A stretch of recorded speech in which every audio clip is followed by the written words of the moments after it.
Welcome back, everybody. This is Dornek. I've been thinking about that cinderace terror raid starting this weekend at Thursday at 5 p.m. Utah time.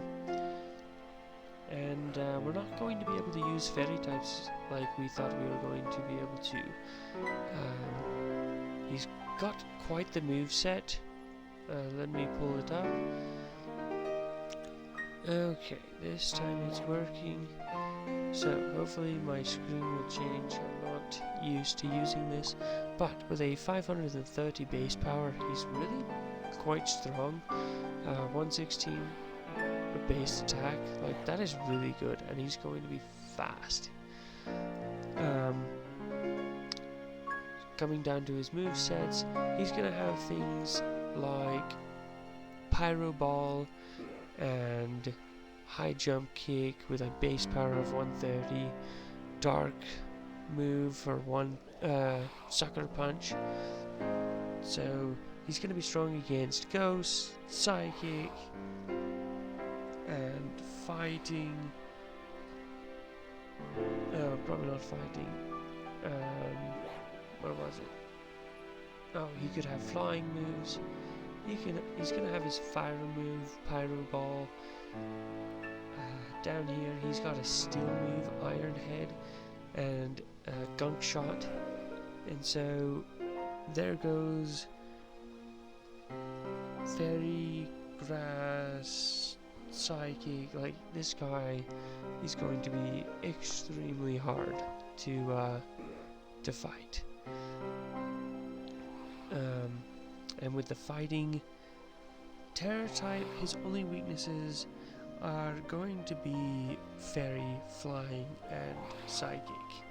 So your best bet might be like a flying move, but even with that, he has Electro Ball, so he can counter any typing that you throw at him.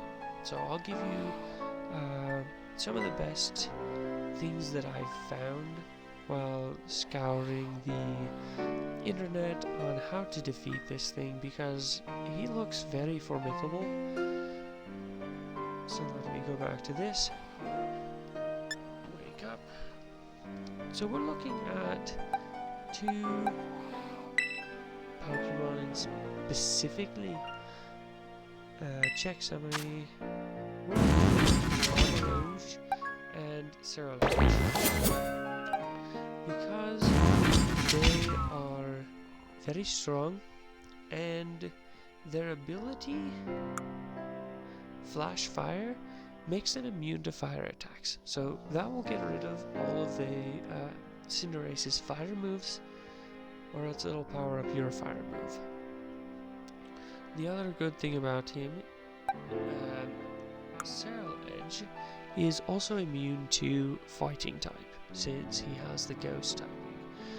So that will get rid of all of the fighting. The only problem is with Edge is he doesn't really have a lot of psychic moves, so he's not going to be super effective against Cinderace like Armorage, who does have psychic moves. He'll be the more effective one, but as long as you have both of them on going at the same time, you should be pretty set. You're looking at attacks. I haven't hyper trained these yet. I was going to do that later, but for your attacks, you're going to want things for Edge. You're going to want your Bitter Blade, Psycho Cut, so I guess he can learn a psychic attack, Sword Dance, and Will-O-Wisp, or possibly Reflect, to protect you from the physical moves that Cinderace is going to be using. And you're going to hyper train Edge as a attack and HP. Your Armorage, if you're using an Armorage, will be a special attacker. You're going to want attacks like Expanding Force, Psychic Terrain, Acid Spray, reflect or clear smog. The clear smog will protect you from status effect changes, so that is really nice. The problem with reflect is Scorbunny could potentially have his another signature move that will take your reflect and give it to himself, so then he will be protected against all of your physical attacks, which won't affect Armorage so much as it will affect Cinderace. Another idea I had was using Bravery,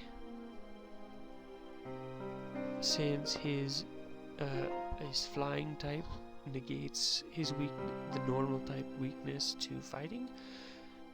It might work. I'll have to play around with the Hyper Terrain one and use it a couple times just to see how it works.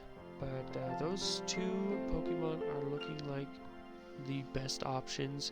Another option would be something like Slow King or Slow Bro, getting that water, resistance to fire, setting up a rainy day to give yourself quarter damage from fire, and counteracting any sunny days that he might throw at you. So those are a few of the different ideas that I found. Hopefully these help. So on Thursday at 5 o'clock I will be doing a couple of these raids and seeing what works best. I will have both of these hyper trained. I will probably find a Bravery and train that one as well and see what works best, and let you know from there. So hopefully this helps. Something else I should explain while I'm on here is how I decide. Oh dear. Oh.